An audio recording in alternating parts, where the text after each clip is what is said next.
Students, welcome to the new sessions of Journey to Success। तो इस sessions में हम क्या पढ़ने वाले हैं बच्चों? हम the fundamental concept of algebra का पहले पार्ट हम खत्म कर चुके हैं और आज हम दूसरी पार्ट में और कुछ नए नए टर्म्स जानेंगे या अलजेब्रिक एक्सप्रेशंस को हम कैसे बनाते हैं, उसे कैसे यूज करते हैं, कुछ एग्जाम्पल के तौर पर हम समझेंगे। तो चलिए बच्चों, देर ना करके हम शुरू करते हैं इस सेशंस को। तो आज हम पढ़ने वाले हैं fundamental concepts of algebra part 2। तो मैंने पार्ट 1 ऑलरेडी पढ़ा चुका हूं, तो जो भी बच्चों नहीं देखे होंगे यूट्यूब चैनल को आके देख लेना, लाइक शेयर सब्सक्राइब जरूर करें। तो चलिए बच्चों, तो आज हम क्या पढ़ेंगे? Generating the algebraic expressions. तो ये term generating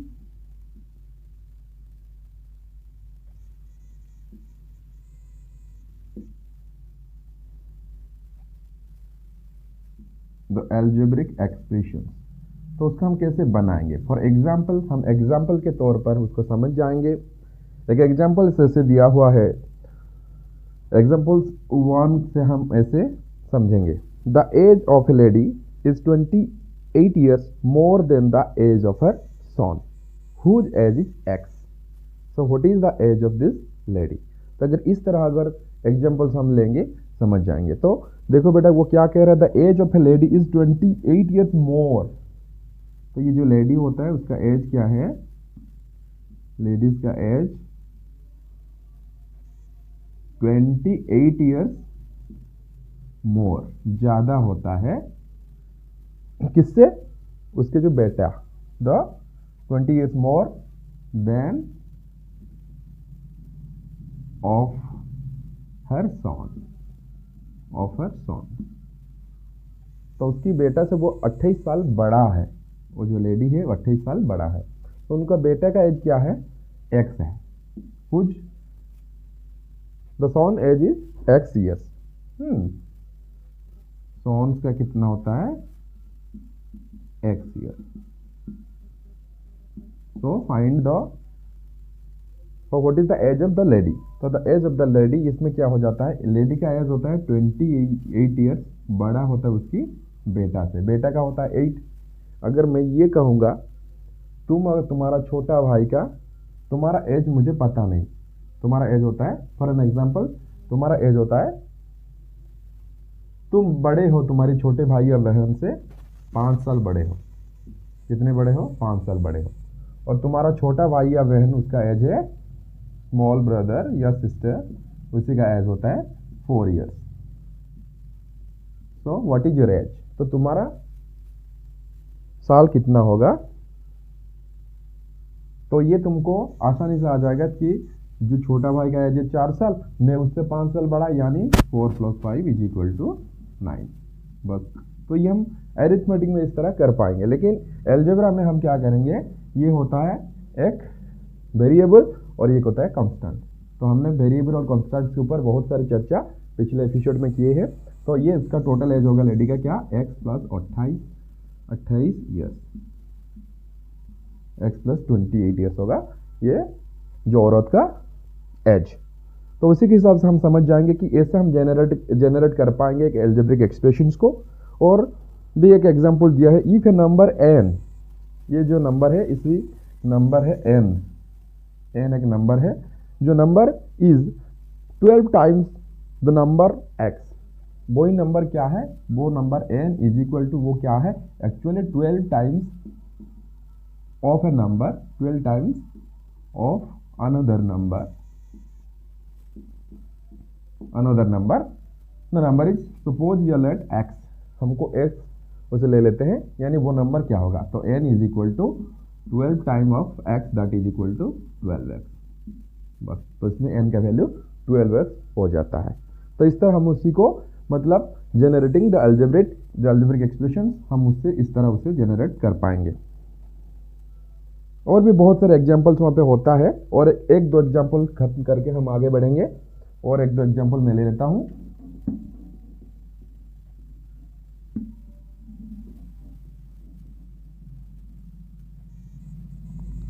if 2 digit numbers, हाँ ये बहुत इंपॉर्टेंट चीज होते हैं। जब हम अरिथमेटिक पढ़ेंगे ये सारे क्वेश्चंस वहाँ पे आता है। इन 2 डिजिट्स नंबर, तो इसमें क्या दिया है 2 डिजिट नंबर, 2 अंक वाला संख्या, 2 डिजिट नंबर, 2 डिजिट्स नंबर। तो इसका the unit digit is x, इनका जिसका यूनिट डिजिट क्या होता है, यूनिट वाला होता है एक्स, एंड टेंथ डिजिट होता है टेंथ, टेंथ डिजिट क्या होता है, ये होता है वाई, टेंथ डिजिट होता है वाई है। तो दशक या टेंथ प्लेस में रहने वाला अंक होता है वाई, यूनिट प्लेस यानी एक अंक वाले में रहने वाले संख्या में रहने वाले अंक होता है x. So how to generate this number, how to find this 2 digit number, ये 2 अंक वाला संख्या हमको कैसे मिलेगा। तो हमको कैसे मिलेगा, हम जानते हैं हम नॉर्मली एक एग्जांपल लेते हैं। अगर मैं एक 2 अंक वाला संख्या लिखूंगा 45, तो बच्चे थोड़ा ध्यान से देखना कि हम 45 लिखते हैं। अगर इसको थोड़ा सा एक्सपेंड फॉर्म में लिखूं, उसको क्या लिखूं मैं, एक्सपांड फॉर्म में। एक्सपांड फॉर्म में क्या लिखूंगा, ये 40 प्लस 5 में कर सकता हूं, ठीक है बेटा। तो हम नॉर्मली करते हैं ना, स्टैंडर्ड 3 4 में हम पढ़ के आए ऑलरेडी, 40 प्लस 5 कर सकता हूं। तो ये 40 में मैं 4 इंटू 10 प्लस इसी में 5 इंटू 1 कर सकता हूं, ये होता है एक्सपेंडेड फॉर्म। तो ये एक्सपेंडेड फॉर्म में हमको क्या सीख मिलता है, अगर ये 10 अंक वाला संख्या ये होता है 10 डिजिट प्लेस में रहता है, 10 डिजिट प्लेस में रहता है 4, यानी इसमें 10 मल्टीप्लाई करके रहते हैं। लाइक दिस, ये जो 5 होता है 5 2 डिजिट यूनिट डिजिट में होता है, इसमें 1 मल्टीप्लाई करके रहता है, यानी वो नंबर बन जाता है 45। ये 45 होता है 40 प्लस 5। ठीक इसी तरह अगर हमको ये फाइंड आउट करना पड़ेगा, तो इसी में हमको क्या दिखाई दे रहा है, ये जो यूनिट डिजिट में क्या होता है 5, यूनिट डिजिट, इस संख्या का यूनिट डिजिट क्या है 5, और टेंथ डिजिट क्या है, टेंथ डिजिट क्या होता है 4, हमको दिखाई दे रहा है।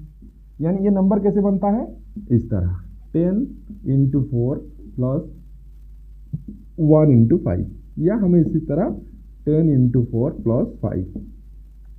ठीक इसी तरह बच्चों इसे तुम बना सकते हो कैसे, अगर 2 डिजिट वाला नंबर दिया है जिनका यूनिट डिजिट होता है x और 10th डिजिट होता है y, so that is the number is equal to 10y plus 1x, so that is equal to the number 10y plus x। तो इस तरह वो नंबर हमको मिल जाएगा। तो ये भी एक अलजेब्रिक एक्सप्रेशन हो जाता है। ठीक है बच्चों, और ज़्यादा एग्जांपल हम नहीं लेंगे। हाँ, तभी हम देखेंगे ये जनरेटिंग अलजेब्रिक एक्सप्रेशंस, ये अलजेब्रिक एक्सप्रेशंस को हम कैसे बनाएंगे। ठीक इसी तरह थोड़ा सा उसको समझेंगे, पढ़ेंगे क्या क्या वर्ड्स, इसमें प्रॉब्लम्स थोड़ा होता है, पढ़ के हम करेंगे। और भी कुछ क्वेश्चन ऐसे होता है, जैसे कि x decrease by y, x minus y decrease increase, या मतलब बढ़ते जाता है या घटते जाता है, ये सारे बहुत चीज़ इसमें होता है।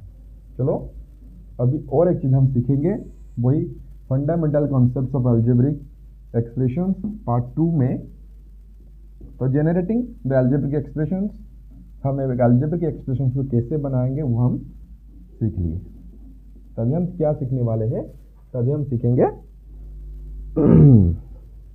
टाइप्स ऑफ अलजेब्रिक एक्सप्रेशंस, कितने प्रकार होता है, टाइप्स ऑफ अलजेब्रिक एक्सप्रेशन,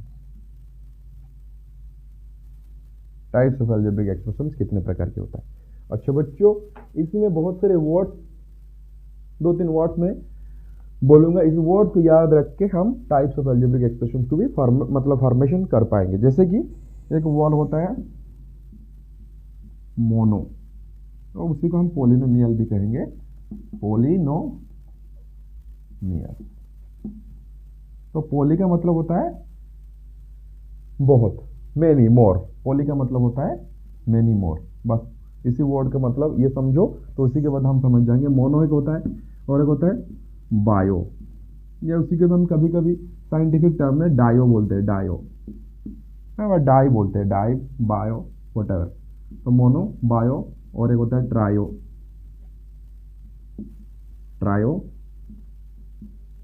और एक होता है मल्टी, बस ये चारों टर्म्स को हम थोड़ा सा पढ़ेंगे या समझेंगे। Mono, bio, trio, multi. हम साइंस में कभी कभी पढ़ते हैं, क्या पढ़ते हैं बच्चों, ये मैंने लिखा CO, उसी का नाम क्या है, हम उसी को कहते हैं कार्बन मोनोऑक्साइड। क्या बोलते हैं, कार्बन मोनोऑक्साइड। तो इसमें मोनो वाला वर्ड भी आ गया, यानी वहां पे जो वो होता है, एक आटम होता है, ये वो वाला आटम इसमें एक होता है, यानी ऑक्सीजन आटम इसमें एक होता है, यानी उसी को मोनोऑक्साइड बोलते हैं। ऑक्सीजन इसमें एक ही है, यानी हम अभी समझ गए कि मोनो का मतलब वन होता है। Very good. तो उसी तरह हम बोलेंगे बायो या डाई, मैंने लिखा तो यहाँ पे बायो, बाई का मतलब होता है दो, बाय हो जाता है, या उसी के हिसाब से हम डाई को समझाते हैं, उसी को हम क्या बोलेंगे, CO2 अगर मैं लिख दिया, उसी को बोलते हैं कार्बन डाइऑक्साइड। तो इसमें मोनोऑक्साइड था, इसमें डाइऑक्साइड आ गया, डाइऑक्साइड। डाई का मतलब क्या होगा बेटा, टू, डाई का मतलब होगा टू, इसमें ऑक्सीजन आटम दो ही है। तो इसी तरह बायो, मोनो का मतलब वन, ये दो होता है। और नीचे वाला जो लिखा है ट्राई, मतलब ट्री, ट्राई तीन, तो इसमें तीन होता है, ट्राइनोमियल। तो उसी में मतलब ट्राइनोमियल से हम जोड़ेंगे ये मोनोमियल। और एक होता है डाई को हम काट देते हैं, उसे बाइनोमियल बोलते हैं, बाइनोमियल। और ये ट्रायो वाला होता है ट्राइनोमियल, और जो मल्टी होता है मल्टीनोमियल। बस, तो ये चार वर्ड्स हम समझ गए, उसी के एक एक एग्जाम्पल लेंगे, हम जान पाएंगे कि मोनोमियल, बाइनोमियल, ट्राइनोमियल क्या होता है actually. Monomial, binomial, trinomial, monomial, तो ये टाइप्स ऑफ एल्जेब्रिक एक्सप्रेशन से आता है। तो मोनोमियल अगर हम देखेंगे बच्चों, मोनोमियल एक्चुअली क्या होता है, मोनो का मीन्स हम एक ही समझ लिए, तो एक ही टर्म आएगा। जैसे कि हम कहेंगे x, ये एक टर्म होता है, 5xy ये भी टर्म होता है, 8x² ये भी एक टर्म होता है। तो यानी वहाँ पे मैंने तीन टर्म लिख दिया, ये तीन टर्म हम एक एक मोनोमियल ही कहेंगे, उसे क्या कहेंगे, मोनोमियल। ठीक है, तो मोनोमियल। तो उसी के बाद क्या होता है, बाइनोमियल, तो जिसमें दो ही टर्म होगा। तो ये टर्म का किसी किसी सिंबल से अलग होते हैं, सब्ट्रैक्शंस एंड एडिशंस।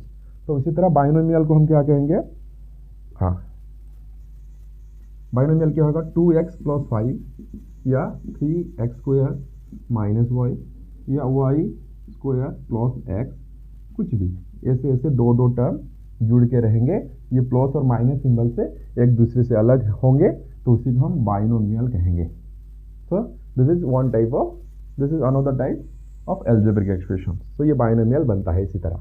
और एक टर्म होता है ट्राइनोमियल, मतलब ट्राई का मतलब मैंने समझाया तीन, 3 होता है। तो ट्राइनोमियल की हिसाब से हम देखेंगे, तो जिसमें तीन टर्म एक दूसरे से जुड़ के रहते हैं, जैसे कि ax² + bx - c, तो ये होता है x वाला टर्म, ये दूसरा, ये तीसरा।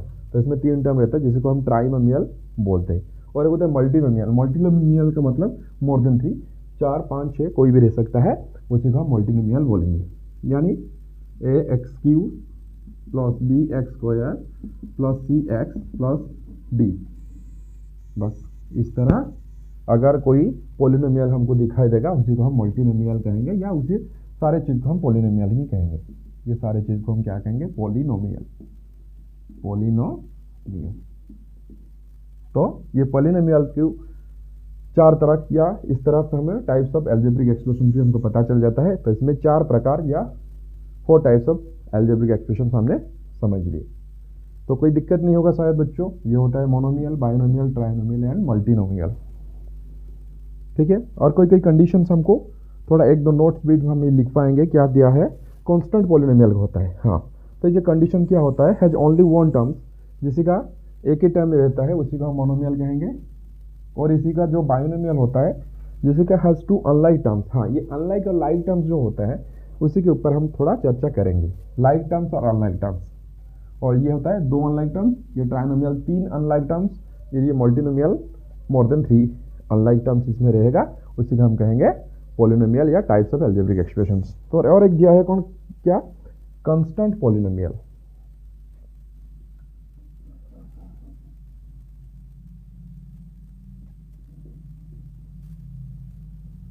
ये एक नोट भी हम लिखेंगे, कांस्टेंट पॉलिनोमियल क्या होता है।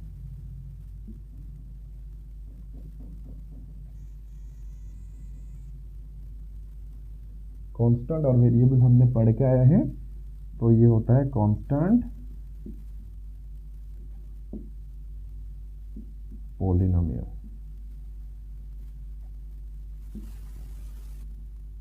कांस्टेंट पॉलिनोमियल क्या होता है? कांस्टेंट पॉलिनोमियल क्या होता है?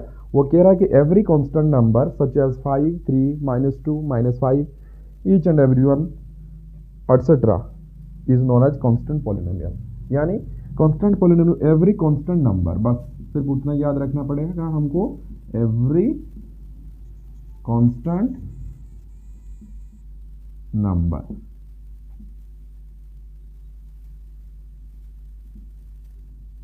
एवरी कांस्टेंट नंबर, जैसे कि एग्जांपल के तौर पर -8, 5, 34, 81, 9.5, कुछ भी ऐसे ऐसे टर्म्स को हम क्या कहेंगे? Constant polynomial. So these are constant polynomial, तो जिसका वैल्यू कुछ सर्टेनिटी रहता है। -8 का वैल्यू कुछ सर्टेनिटी रहेगा, 5 का भी कुछ सर्टेनिटी रहेगा, तो इसी को हम कहेंगे every constant number is known as constant polynomial. उसी के बाद और एक टर्म आएगा जिसी का नाम होता है जीरो पॉलिनोमियल्स। क्या होता है? जीरो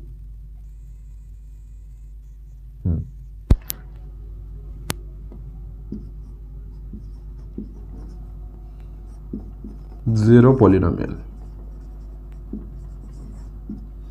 सो हम जानते हैं zero is a constant polynomial, so zero is known as zero polynomial. Zero या zero constant polynomial is called zero polynomial, is called so, उसे जीरो polynomial कहा जाता है। तो ये शॉर्ट क्वेश्चंस के लिए बहुत इंपॉर्टेंट होता है, ये भी शॉर्ट क्वेश्चंस आ सकता है, बहुत इंपॉर्टेंट शॉर्ट क्वेश्चंस है बस। तो ये जीरो polynomial हो सकता है।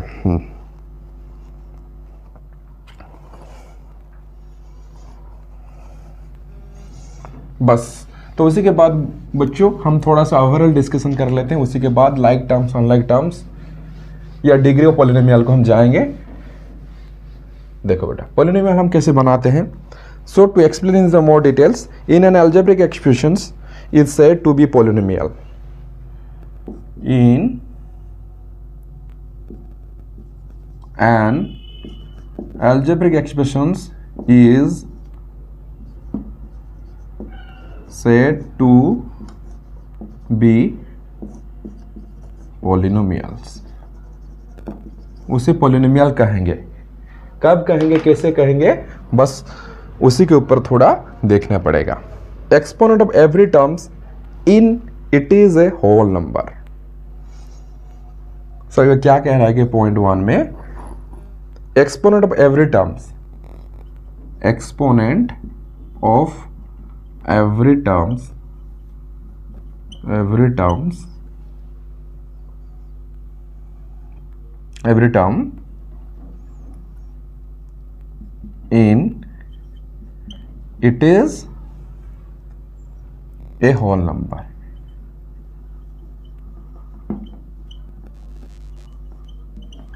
होल नंबर, तो उसी में एक होल नंबर होता है। यानी एग्जांपल के तौर पर हम लेंगे x का वैल्यू अगर 2 है, x का वैल्यू अगर 5 है, x का वैल्यू अगर 3/5 है, तो ये सारी चीज़ को हम पॉलिनोमियल्स कहेंगे या अलजेब्रिक एक्सप्रेशंस कहेंगे। नहीं कहेंगे तो ये 2 है, ठीक है, तो ये होल नंबर है, ये 5 है, ठीक है, होल नंबर है, ये 3/5 मैंने जो लिख दिया ये होल नंबर नहीं है, तो it is in whole number. तो ये होल नंबर को कहलाएगा। अगर ये होल नंबर है, कोई भी वेरिएबल्स हो, कोई भी हमारा कांस्टेंट हो, अगर इसी का जो एक्सपोनेंट रहता है, अगर इसी का हम होल नंबर में हमको दिखाई देता है कि वो होल नंबर है, तो वो भी एक अलजेब्रिक एक्सप्रेशंस होगा, तो सेड टू बी पॉलिनोमियल उसको हम कहेंगे। और क्या होता है सेकंड रूल्स में वो कह रहा है कि exponent of any terms of it is not a fractions. तो अभी मैंने ऑलरेडी फ्रैक्शंस लिख दिया, तो ये कभी फ्रैक्शंस नहीं होना चाहिए, वही वाला सेकेंड पॉइंट में हम लिखेंगे exponent of every terms should not be क्या फ्रैक्शंस, ये फ्रैक्शंस नहीं होना चाहिए।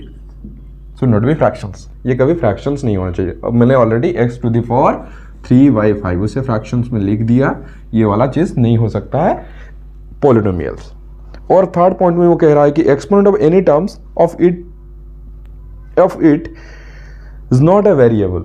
हाँ, तो ये कभी exponent of any terms of it is not a variable. हाँ, तो ये कभी वेरिएबल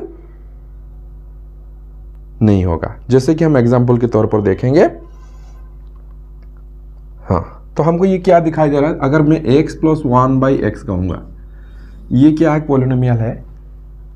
इसमें तो हमको दो टर्म दिखाई दे रहा है, ये x है 1/x है, नहीं है, क्योंकि ये x प्लस अगर मैं ये करूंगा x टू द पावर -1 हो जाएगा, तो ये -1 ये होल नंबर नहीं है, ये नेगेटिव इंटीजर या नेगेटिव इंटीजर्स में चली जाता है, तो इसीलिए उसी को हम एक एल्जेब्रिक एक्सप्रेशंस को हम पॉलिनोमियल नहीं कहेंगे। बस ये 1 2 3 रूल को हम याद करके कह पाएंगे कि ये एल्जेब्रिक एक्सप्रेशंस है या नहीं है।